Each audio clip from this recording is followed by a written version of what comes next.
선교팀이 선교지에서 돌아와서 보고하는 예배입니다. 그래서 오늘 말씀 전해주실 손 목사님 전에 김유신 형제가 오늘 선교 간증을 준비했습니다. 함께 우리 박수로 맞이해 주시기를 원합니다.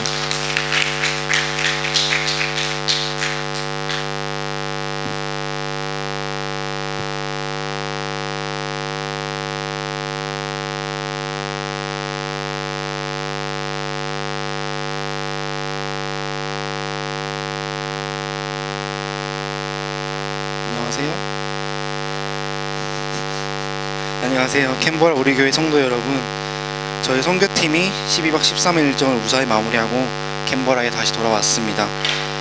많은 우여곡절이 있었지만 먼저 협력하여 선을 이루게 하신 하나님께 영광을 돌립니다. 제가 맨 처음 우리 교회 말레이시아 선교에 대해 듣기 시작한 건 한 6월쯤이었습니다. 그때부터 주변의 청년들이 선교 얘기를 저에게 해주기 시작했고, 그때 제 생각은 시간이 이렇게나 남았는데 벌써 고민할까 하며 사람들을 판단했고 그러려니 하고 넘어갔습니다. 그렇게 제 머릿속에 말레이시아 선교에 대해 잊어갈 때쯤 시간이 찾아와 선교팀을 모집한다는 얘기를 들었습니다. 목사님이 저희 선교팀이 떠나기 전에 했던 설교처럼 저는 단기 선교에 대해 많은 의구심을 품었었고, 우리 교회 선교팀이 돌아와서 캔버라 땅 가운데에서 하나님 나라의 확장을 위해 일하지 않는 것을 보고 우리 교회에 선교에 문제가 있다고 정죄하고 판단했습니다. 그래서 전 마음을 확고하게 먹고 가지 말아야겠다. 나는 이곳 가운데서 거리 사역을 하고 있고 충분히 주님과 동행하고 있다고 생각하는데 왜 굳이 멀리 가야 할까라고 생각했습니다. 그래서 사람들이 같이 선교를 가자고 해도 계속 싫다고만 했습니다. 그렇지만 마음 한편에 선교는 해야 하는 것임을 알고 있었던 저였기에 기도를 해봐야겠다는 생각이 들었습니다. 가끔 우리는 기도하기 전부터 하나님의 대답을 알고 있을 때가 있습니다. 기도를 하게 되면 하나님의 응답은 가라고 하실 게 보였기에 처음은 기도를 일부러 하지 않았다가 거의 마지막이 돼서야 선교팀에 합류하게 되었습니다. 부끄러운 고백이지만 이런 교만한 마음으로 선교팀에 합류했습니다. 그래서 더욱 하나님께 왜 내가 가야 하는지에 대해 묻기 시작했고, 그러던 중 팀 켈러 목사님의 도시 선교에 관한 선교를 듣게 됐습니다.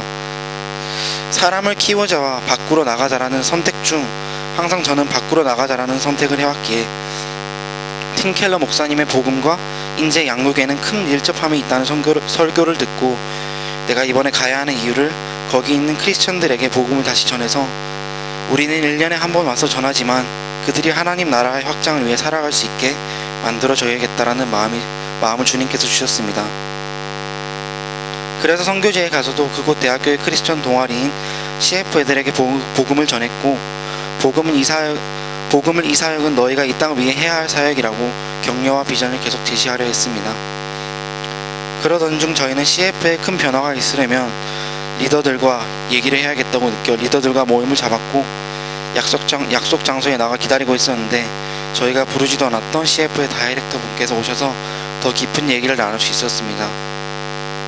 CF에 영적인 깊이가 없다고 저희가 그분께 말을 했을 때 그분께서도 같은 마음을 가지고 계셨고, 무엇을 자기들에게 그리고 CF에게 줄 수 있냐고 물어보셨기에 우리가 줄 수 있는 건 복음과 그리고 제자훈련이라고 말했습니다. 그렇게 말했을 때 그분이 더욱 궁금해하며 제자훈련 자료를 줄 수 있겠냐며 제자훈련은 리더들에게만이라도 해줄 수 있겠냐며 물어보셨습니다. 그렇게 저희는 내년에도 말레이시아 선교를 다시 가게 될 겁니다. 그들을 교육하고 그들을 그리스도의 장성한 분량으로 세워 그들이 그 땅 가운데 부흥의 중심이 될 것이라 믿습니다. 선교는 하나님이 하십니다. 하나님께서 가기 전부터 저에게 주셨던 기도 제목을 하나님께서는 하나님의 방식대로 이루셨고 제가 생각했던 방법보다 더 선하신 방법으로 이루셨습니다. 그렇게 저는 하나님이 진짜 일하시는구나, 그렇게 진짜 일하시는구나 느끼고 노방전도 마지막 날이 임했습니다. 이미 저는 다이렉터 분과의 대화를 통해 기도 응답을 받았었고, 그렇기에 많은 기대 없이 마지막 노방전도의 날에 참여했습니다. 처음에 길거리 응집점에서 전도를 하려고 갔는데 거기 있던 한 학생이 여기에는 오는 사람이 많이 없다고 다른 곳을 가보라고 얘기하여 그 아이가 말해준 대로 다른 곳을 가봤습니다.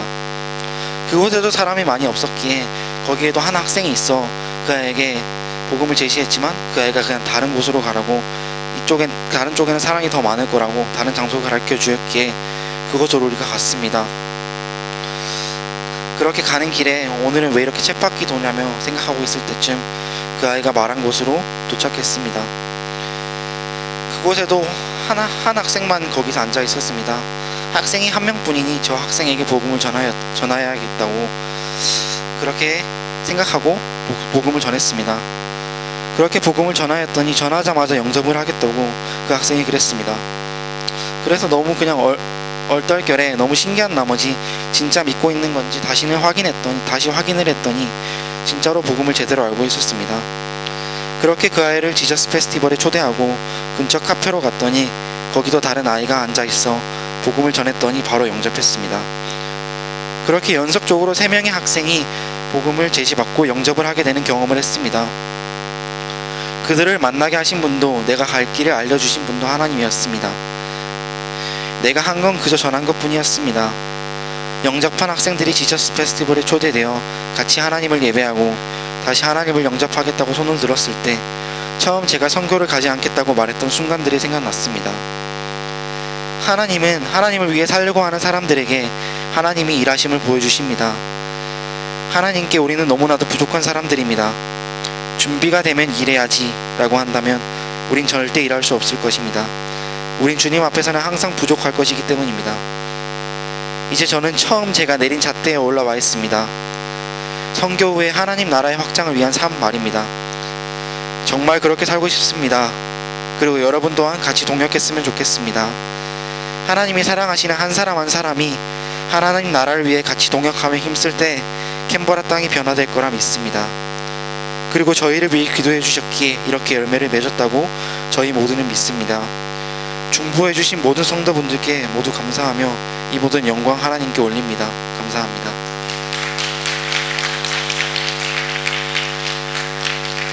감사합니다.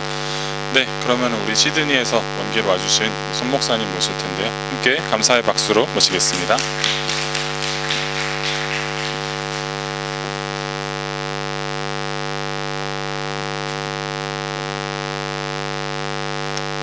반갑습니다. 지난주에 왔던 사람이 아닙니다. 다른 사람입니다. 지난주에 온 분은 제 동생이고요. 막 내려가네. 이렇게. 말씀 전하기 전에 우리 함께 좀 중보하는 시간 좀 가졌으면 좋겠는데,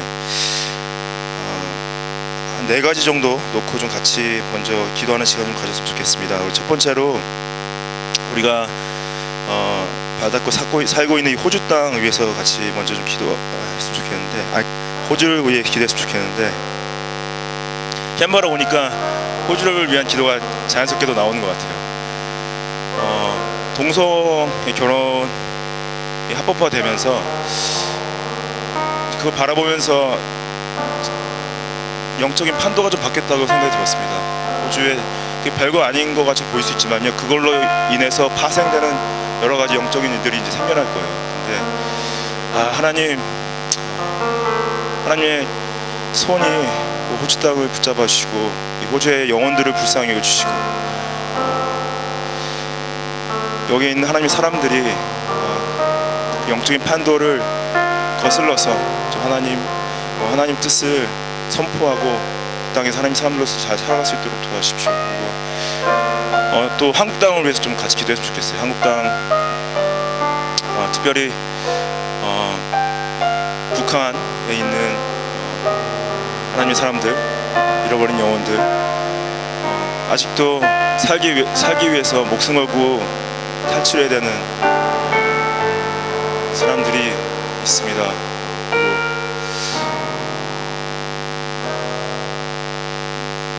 교회가 사유화되어지고 또 물질이 숭배되어지는 한국교회에서도 좀 기도해 주시고요. 또 특별히 말씀 전하는 저를 위해서 좀 기도해 주십시오. 그리고 태국에서 말씀 전하고 계신 우리 홍 목사님 위해서 좀 기도해 주십시오. 오늘 말씀이 선포되어질 때 하나님의 뜻이 온전히 증거되어질 수 있도록 기도해 주시고, 마지막으로 자신을 위해 기도해 주십시오.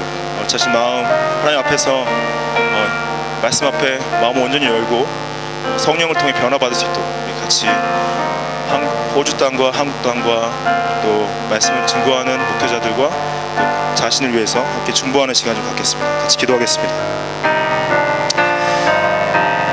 하나님 긍휼히 여기십시오. 오직 이 땅 하나님께서 저희가 너무 무지합니다. 하나님 관심이 없습니다. 하나님 정말 불쌍히 여기십시오. 하나님 뜻을 거스르고 하나님 뜻을 모르고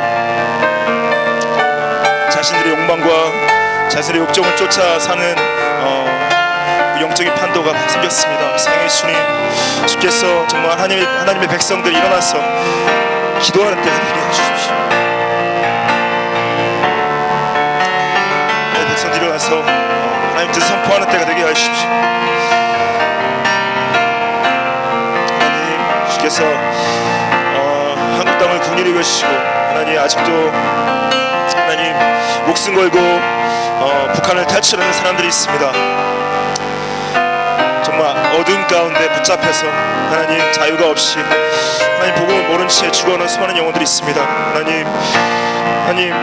하나님께서 한국을 부르셨는데 그 사명을 온전히 감당하게 하시고 하나님 정말 돈에 붙잡혀서 하나님의 뜻을 휘감은 채 아버지 하나님의 교회를 사유하는 정말 어리석은 것들 일어나고 있습니다. 사랑의 주께서 회개하게 하십시오. 하나님 앞에서 온전히 서게 하십시오. 하나님께서 긍휼히 여기십시오. 하나님 특별히 정말 말씀 가운데 함께 하시어서 하나님 말씀이 선포되어질 때 주님의 뜻이 온전히 드러나고 하나님께서 위로하여 주십시오. 하나님께서 변화시켜 주십시오. 성령님 하나님께서 마음을 열어주시고 구원하여 주십시오. 하나님 주님 알게 하여 주시고 주님 만나게 하여 주십시오. 사랑해 주께서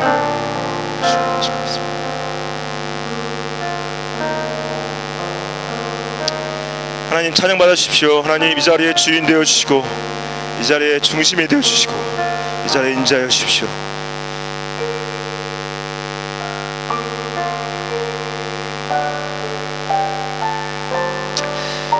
우리 가운데 죄가 있습니다. 하나님 용서하여 주시고 그리스도의 보혈로 씻어주시고 하나님 성령님의 충만함을 간구합니다. 하나님께서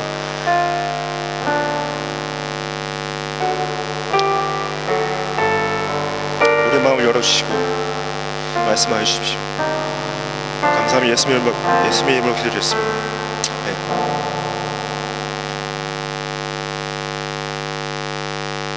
말씀 누가복음 1장 죄송합니다. 계속 내려가네요. 누가복음 1장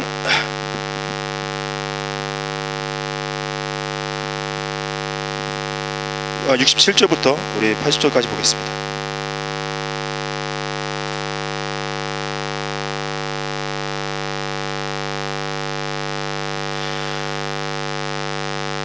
그 붙인 사가랴가 성령의 충만함을 받아 예언하여 이르되 찬송하리로다. 주 이스라엘의 하나님이여 그 백성을 돌보사 속량하시며 우리를 위하여 구원의 뿔을 그 종 다윗의 집에 일으키셨으니 이것은 주께서 예로부터 거룩한 선자의 입으로 말씀하신 바와 같이 우리 원수에게서와 우리를 미워하는 모든 자의 손에서 구원하시는 일이라. 우리 조상을 긍휼히 여기시며 그 거룩한 언약을 기억하셨으니 곧 우리 조상 아브라함에게 하신 맹세라. 우리가 원수의 손에서 건지심을 받고 종신토록 주의 앞에서 성결과 의로 두려움 없이 섬기게 하리라 하셨도다. 이하여 내가 지극히 높으신 이의 선지자라 일컬음을 받고 주 앞에 앞서가서 그 길을 준비하여 주의 백성에게 그 죄 사함으로 말미암는 구원을 알게 하리니 이는 우리 하나님의 긍휼로 인함이라. 이로써 돋는 해가 위로부터 우리에게 임하여 어둠과 죽음의 그늘에 앉은 자에게 비치고 우리 발을 평강의 길로 인도하시리로다 하니라. 아이가 자라며 심령이 강하여지며 이스라엘에게 나타나는 날까지 빈들에 있으리라. 아멘.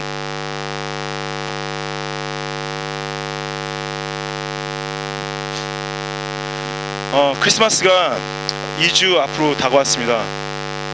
어떤 마음이 드시나요? 별로 체감이 잘 안 느끼는 분들도 계시지 않을까요? 저는 92년도에 고등학교 2학년 때 뉴질랜드로 이제 이민을 갔는데요. 나이를 계산 안 하셔도 됩니다. 나이는 42세입니다. 그때부터 이제 여름에 맞는 크리스마스가 굉장히 어색하더라고요. 어렸을 때는 이제 추울 때 계속 크리스마스를 맞다가 여름에 맞으니까 죄송합니다. 항상 이제 호주에 와서도 계속 크리스마스 어색한데 죄송합니다. 제가 잠시만.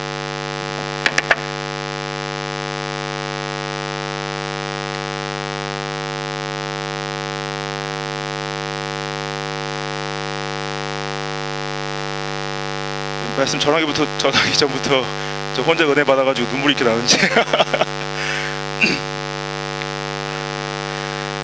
호주에서 이제 크리스마스를 맞이하면 사람들이 많이 분주하죠.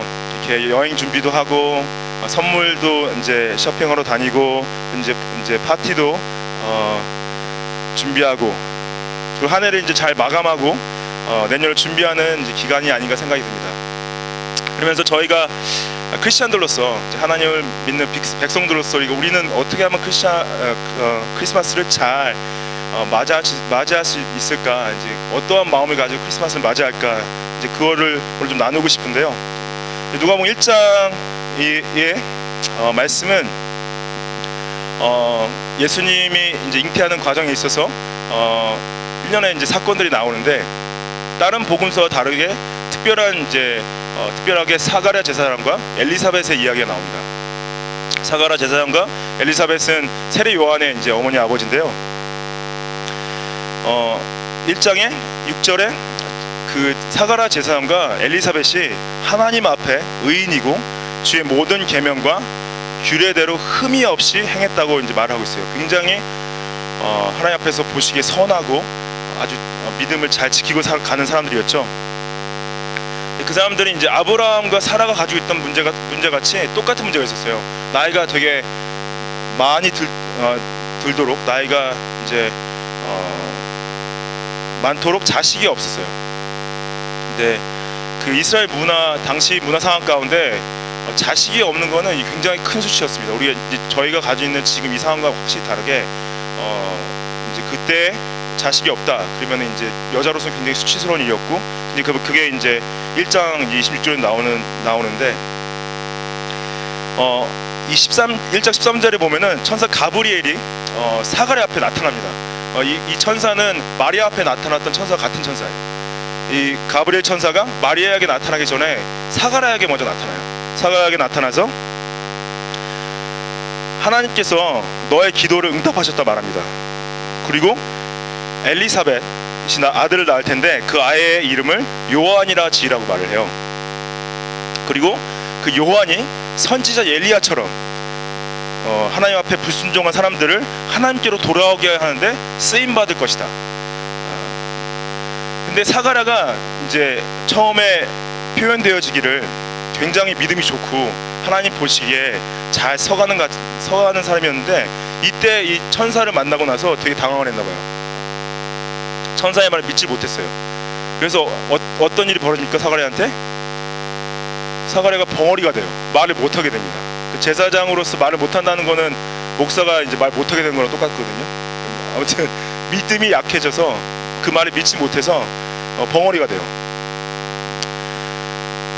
그리고 나서 1장 57절부터 66절에 보면은 이제 아이가 태어난 지 8일이 지나 세례 요한이 태어나고 그 당시 이제 8일이 지나면은 할례를 했는데 할례를 할 때 이제 가족들이 다 같이 모여 이름을 져요. 근데 그 친족들이 모여서 아빠가 말을 못하니까 이제 그러면은 아빠 이름을 따서 사가랴라고 이름을 짓자 그래요. 근데 엘리사벳이 아니다, 우리 아들의 이름은 요한이라고 지어야 된다 이렇게 말을 해요. 그러니까 친족들이 이제 당황하면서 그래? 그러면은 우리 아빠한테 한번 물어보자. 그러니까 아빠가 말을 못하니까 이제 그 돌판에다 아들 이름 뭐라고 지을까요? 써보라고. 그러니까 요한이라고 적어요. 요한이라고 적자마자 말문이 트입니다. 말문이 트이면서 이제 성령의 충만해서 부른 노래가 오늘 본문 말씀이에요. 근데 누가복음 1장에 보면은 노래가 두 개가 나오는데 이게 사가랴의 노래와 그 전에 46절부터 55절에 보면은 마리아의 노래가 나와요. 이 두 노래의 어떻게 보면 공통적인 목적은 하나님의 구원 계획과 곧 태어나실 메시아에 대한 찬양이에요. 그래서 이제 사가랴가 이 찬양을 하는 것은 어떻게 보면은 곧 잉태하실 예수님을 위한 노래나 다름없고 어떻게 보면 크리스마스를 기다리는 우리 마음과 똑같다고 볼 수가 있죠. 그래서 오늘 잘못하면은 우리가 크리스마스의 본질을 잃어버린 채 쉽게 지나갈 수가 있잖아요. 그냥 정신없이. 근데 한번 우리가 좀 하나님 앞에서 크리스마스를 맞이하면서 좀 하나님 앞에서 우리의 마음을 다잡는 시간을 좀 가졌으면 좋겠습니다. 첫 번째로 이제 이 사가랴의 노래 가운데서 이제 보고 싶은 마음은요, 크리스마스를 맞이하는 우리 마음이 하나님을 찬양하는 마음이었으면 좋겠어요. 67절부터 71절 다시 한번 좀 보겠습니다.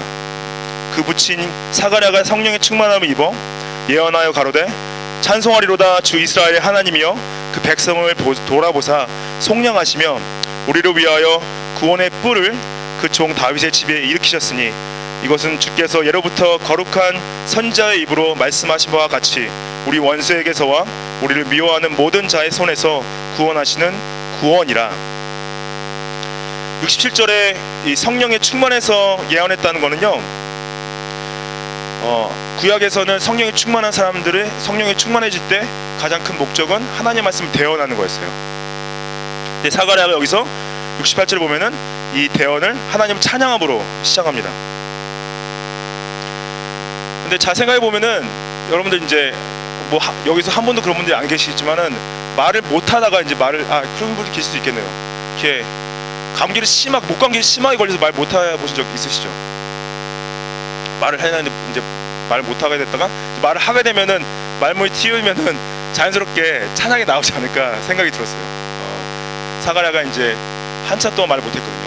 몇 개월 동안. 그러다 말문이 트이니까 얼마나 신나겠어요. 말을 할 수 있으니까. 근데 실제로 이 찬양의 목적은 말문이 트여서 좋아가지고 한 찬양이 아니라 하나님의 하신 일을 보았기 때문에 한 찬양입니다. 그래서 그 찬양의 내용을 보면요, 그 찬양의 내용은 하나님께서 68절에 보면은 그 백성을 돌아보신 것과 또 그 백성을 속량하신 것. 이 당시 사가랴의 상황은 굉장히 어려운 상황이었어요. 국가적으로 봤을 때는 이제 로마 제국이 이스라엘을 누르고 있었기 때문에 거의 종살이하는 건 다름없었거든요.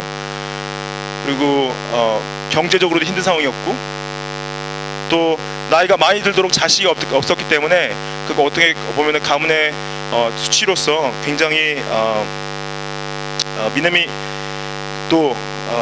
연약한 걸 보여줬기 때문에 벙어리는 것이 굉장히 수치일 수 있었습니다.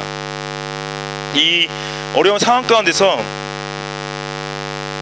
하나님께서 가브리 천사를 자신한테 보내시고 말씀하시고 그 말씀이 이루어지는 걸 보면서 그 안에서 하나님의 약속을 이루시는 분이구나, 그 희망을 봤어요. 그래서 하나님의 하신 일들을 찬양했습니다. 이민자로 호주에 사시는 거 어떠세요? 진짜 좀 쉽지만은 않은 것 같아요. 캔버라는 좀 좋으신가요? 그래 어디든 좀 다들 힘들지 않을까 생각이 드는데 시드니는 진짜 굉장히 쉽지 않은 것 같아요. 굉장히 많이 치열합니다.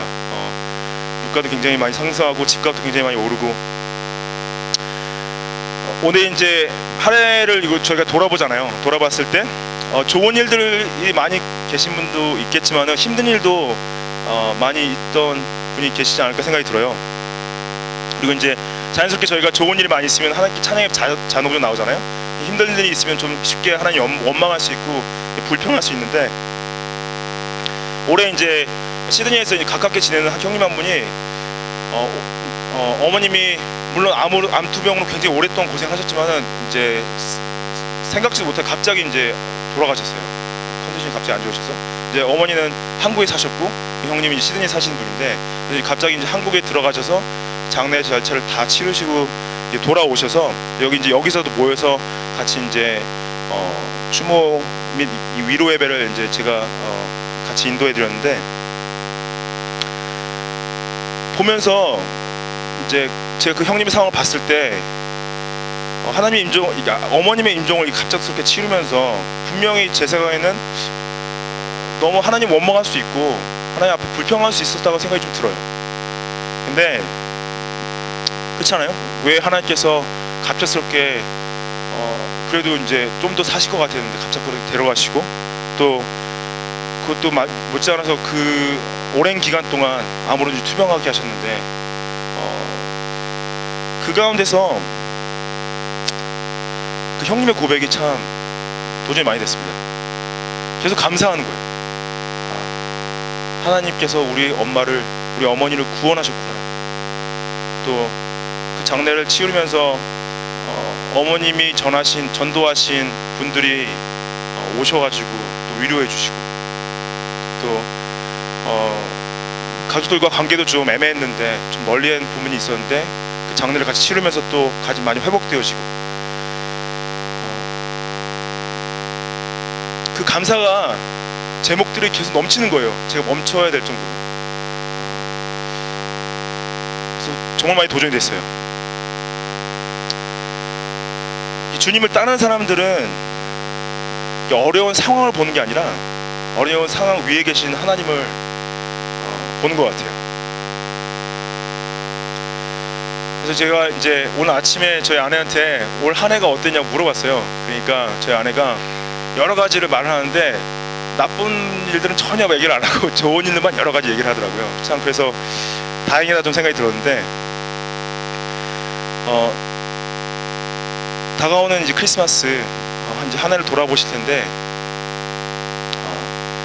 정말 힘든 상황에 계신 분들 계시다면은 그래도 힘든 상황 가운데서 함께 해주시는 하나님 붙잡고 하나님 찬양하십시오. 그리고 정말 좋은 일들 많이 계셨다면 또 당연히 이제 하나님 찬양하시겠지만은, 하나님 정말 이 크리스마스가 예배하는 기간이 됐으면 좋겠어요. 하나님을 높이는 기간. 그리고 저희가 물론 이제 한 해 동안 하나님께서 부어주시는 은혜와 함께 해주시는 은혜를 찬양하는 것도 정말 중요하지만은, 정말 하나님께서 우리가 하신 일 중에 가장 큰 일이 뭘까요? 예수 그리스도가 오신 거죠. 그리고 우리의 죄를 위해 죽으시고 다시 사셔서 승천하셔서 이 땅에 지금도 하나님께서 예수님 오른편에서 우리를 다스리고 계신 거. 오늘 본문 말씀 70절에 보면은 우리를 위하여 구원의 뿔을 그종 다윗의 집에 일으키셨다 말씀하세요. 구약 성경으로 해서 뿔은 능력을 이야기하는데요, 여기서 말하는 구원의 뿔은 뭡니까? 예수 그리스도, 마리아의 뱃속에 있는 예수 그리스도, 메시아의 잉태를 보면서 이 당시 이스라엘 백성이 말하는 자유는요, 어떤 메시아가 와서 죄를 구원하는 자유가 아니라 메시아가 와서 전쟁을 일으켜서 로마 군대를 밀어내는 자유였어요. 근데 이 사가랴가 가브리엘의 말씀을 통해서 하나님께서 그 약속 이루시는 걸 통해서, 우리의 자유는, 우리의 구원의 뿔은 정치적 자유가 아닌 우리 영혼의 자유구나. 그래서 선지자 입을 통해서 약속하신 구원을 이루셨다 이렇게 말씀하세요. 여기서 만약에 이제 아직도 예수님을 인격적으로 만나지 못하시고 좀 교회 오셔서 믿는 게 힘드신 분도 계실 거예요. 우리한테 많은 문제들이 있죠. 어떤 직장의 문제가 있을 수 있고 미래에 대한 문제들이 있을 수 있고, 가장 큰 문제는 뭡니까? 우리가 가지고 있는 우리 안에 있는 죄에 대한 문제, 또 심판에 대한 문제, 죽음에 대한 문제죠. 근데 그거를 예수님께서 여러분들 위해 해결해 주셨어요. 그리고 그 예수님을 만나서 그분과 사랑을 나눌 때, 인격적으로 만났을 때 그것이 진정한 하나님 하신 가장 큰 사역이라는 거죠. 이번 크리스마스에 예수님을 만나시길 축복합니다. 정말 예수님 만나셔서 그분의 구원을 누리세요. 그분을 찬양하십시오. 가장 기쁜 크리스마스가 되실 것입니다. 두 번째로 이제 크리스마스를 맞이하면서 이제 가지고 싶은 마음은요, 하나님을 섬기는 마음이에요. 하나님 섬기는 마음을 가졌으면 좋겠습니다. 72절부터 75절까지 다시 한번 같이 보겠습니다. 우리 조상을 긍휼히 여기시며 그 거룩한 언약을 기억하셨으니 곧 우리 조상 아브라함에게 맹세하신 맹세라. 우리로 원수의 손에서 건지심을 입고 종신토록 주의 앞에서 성결과 의로 두려움 없이 섬기게 하리라 하셨도다. 하나님께서 그 조상을 긍휼히 여기셨다. Show mercy, promise to our fathers. 이제 하나님께서 긍휼하심을 보이시는 거는요, 하나님께서 그 약속을 기억하신 거라고 표현을 해요. 그리고 그 약속을 기억하신 것이 우리를 우리의 원수의 손에서 건지신 거. 그래서 여기서 분명히 아직 만약에 원수를 그 로마 제국으로 봤을 때는 건지신 게 아니에요. 근데 사가랴가 말하는 우리 원수의 손에서 건지셨다는 거는 우리 적인 그 사단의 그 그늘 안에서, 사단의 늪 안에서, 그 죽음의 그 심판 가운데서 우리를 건지셨다. 구원의 뿔을 통해서. 그리고 그 구원을 하신 목적은 우리를 평생토록 정신토록 주의 앞에서 성결과 의로 두려움 없이 섬기게 하리라 하셨도다.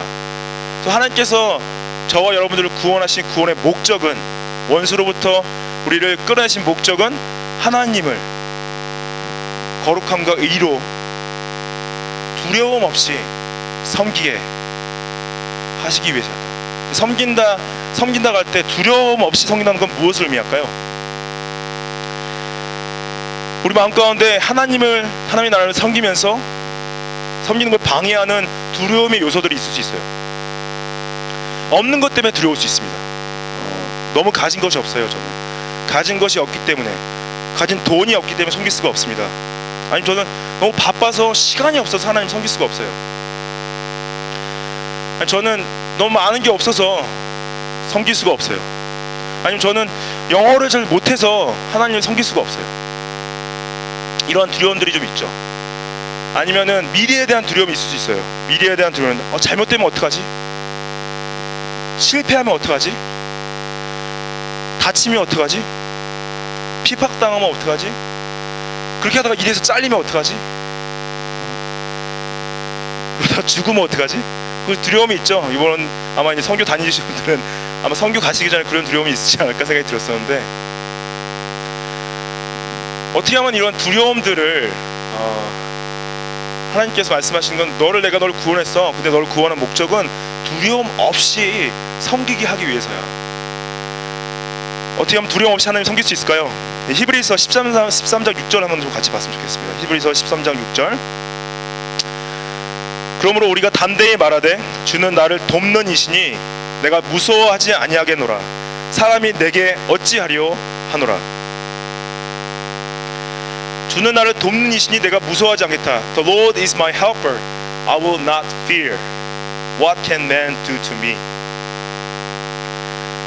두려움 없이 하나님을 섬길 수 있는 거는요, 하나님이 나의 도움 되시기 때문이에요. 하나님이 나의 도움 되시는 걸 알아야 돼요.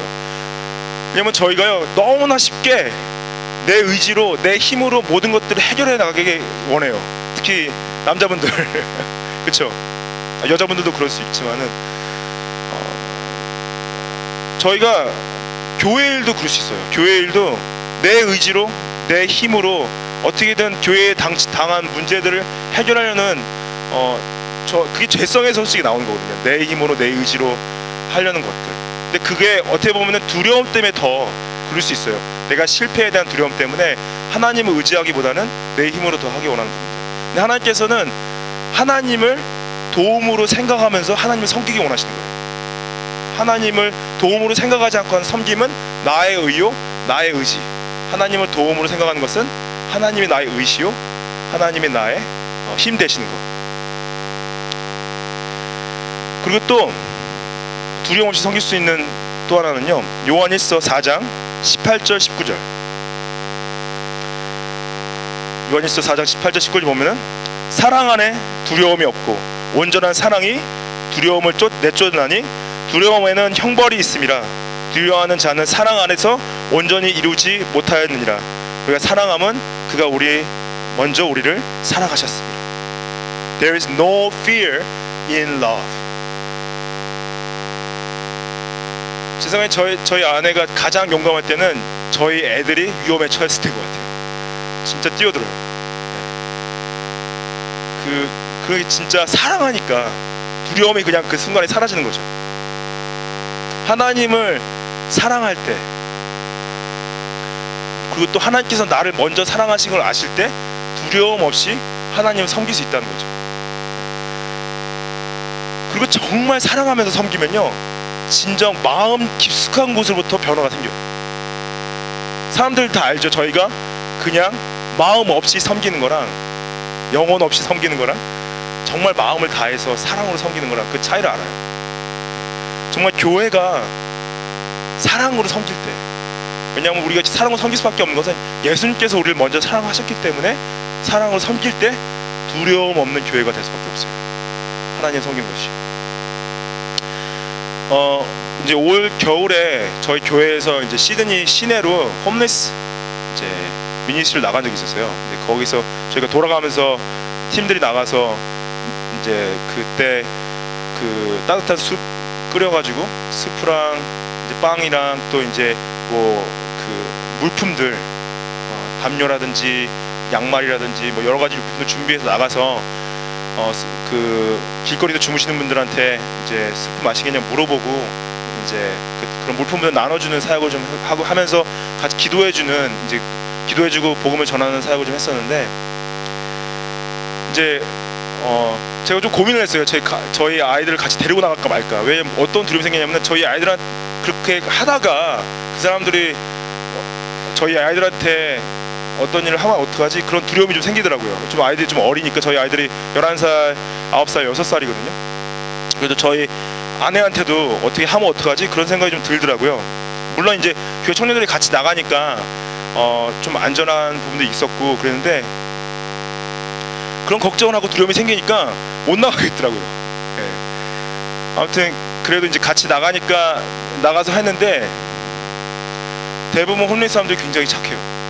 착하고 어려운 상황 가운데서 막 진짜 어떤 15살 되는 아이는 집에서 쫓겨나가지고 길거리에서 나가자는 아이들이 있더라고요. 근데 저가 이제 저희 팀에는 이제 다른 자매 한 명이랑 형제 한 명이랑 저희 딸이 같이 있었는데, 저희 딸이 이렇게 홈리스 사람을 위해서 기도하는, 이렇게 기도해주고 같이 이제 예수님 사랑 나누는 모습이, 아 진짜 데리고 나오기 잘했다.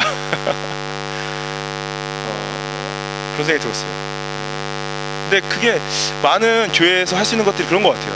정말로 어쩌면 우리가 하지 못하는 부분들이 많은 두려움 때문에 하지 못하는 부분들이 있는데, 정말 하나님이 나의 도움 되시고 하나님 나를 먼저 사랑하신 걸, 그걸 이제 의지하면서 우리가 그런 두려움들과 좀 싸워 나가야 될 부분이 있는 것 같아요.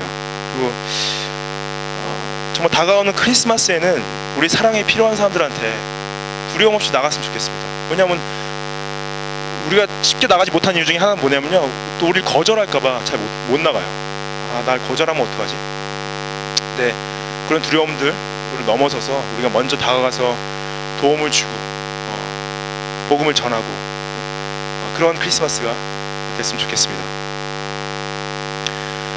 마지막으로 크리스마스 맞이하면서 하나님의 길을 준비하는 마음을 가졌으면 좋겠어요.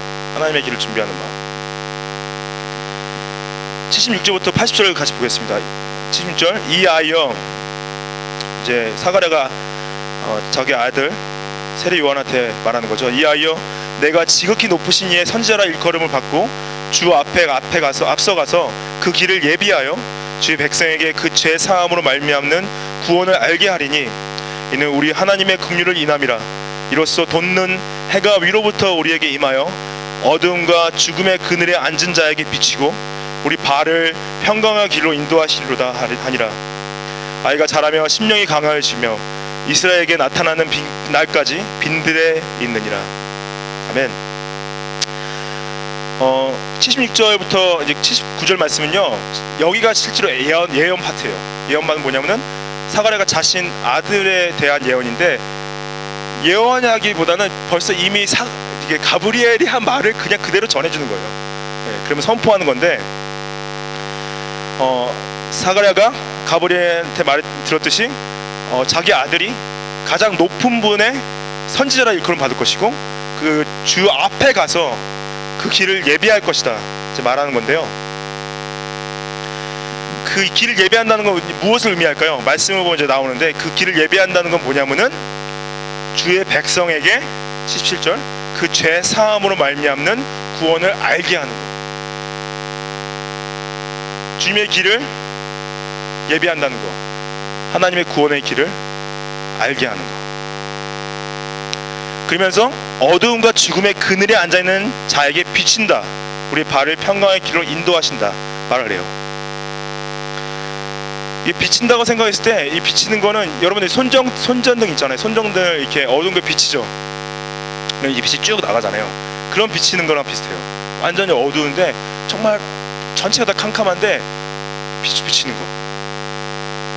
그 비치는 것이 보이게 하는데 그 비치는 빛이 구원의 길을 알리게 하는 거죠. 예수님을 모르고 죽어가는 사람들에게 진정한 소망 되시는 예수님을 드러내는 거. 여기서 이제 그 길을 예배한다는 건 이제 준비한다는 거랑 똑같은데요. 준비한다는 거, 여러분들 이제 우리가 연말연시 내년을 계획하잖아요. 저는 개인적으로 준비를 잘 못하는 것 같아요. 그냥 닥치면 하는 게 많아요. 그 계획을 세울 때 미리 이제 1년을 계획을 세우는 걸 잘 못하고 그냥 그때 하는 것들이 되게 많은데, 여러분들은 계획 잘 세우십니까? 계획대로 많이 잘 하세요? 근데 우리가 이제 우리가 계획을 세워야 될 게 뭐냐면은 어떻게 하면은 하나님을 모르는 사람들에게 구원의 그 메시지를 잘 전할 수 있을까? 그 계획. 그런 계획 세워본 적 있어요? 제가 이제 어떤 분들 봤어요. 이렇게 그 주위에 안 믿는 사람들 이름을 쭉 적더라고요. 적어가지고 기도하면서 이제 그 사람들에게 어떻게 전할까 준비를 하더라고요. 그런 계획. 아, 내가 이 사람한테 언제 만나자 그래서 이때는 그냥 같이 밥을 좀 먹고 그 다음에 이제 한번 집으로 불러서 이제 그때 한번 좀 어떻게 그 예수님에 대해 생각하는지 물어보고 뭐 그런 어떤 계획들 있잖아요. 그런 계획. 그런 것이 주님의 길을 예배한다는 거. 저는 이제 목회 사역하고 이제 척추 병원 사역이 아니라 척추 병원 일을 저는 이제 병행하고 있는데요. 주중에 이제 저희 병원에 예수님을 모르는 사람들이 너무 많이 와요. 그리고 또 그냥 너무 여러 민족들이 와요. 이번 주만 해도 막 시리아 사람, 뭐 아프간 사람, 뭐 카자흐 사람도 처음 왔어요 저희 병원에. 그리고 뭐 필리핀 사람도 오고 베트남 사람도 오고 그리고 뭐 레바논 사람도 오고 중국 분들도 오시고 말레이 사람도 오고 정말 그 제가 버우드라는 곳에서 일하는데요. 정말 기본적으로 한 40-50개국 사람들은 오는 것 같아요. 남미 사람들, 유럽 사람들, 뭐 북미 사람들 정말 다양한 사람들이 와요.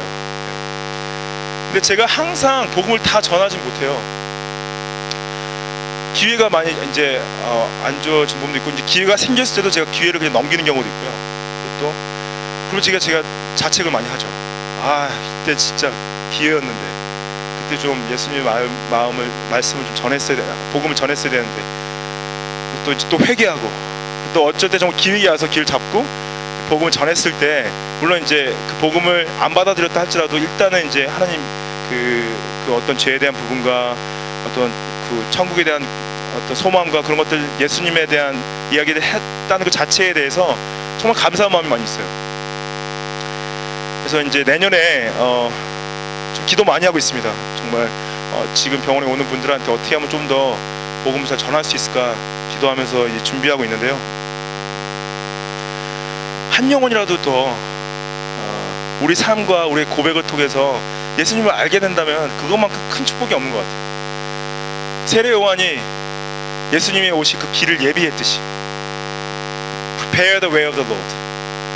정말 이 새해에 그 크리스마스를 맞이하면서 예수님의 길을 예비했으면 좋겠어요. 그리고 계획하십시오.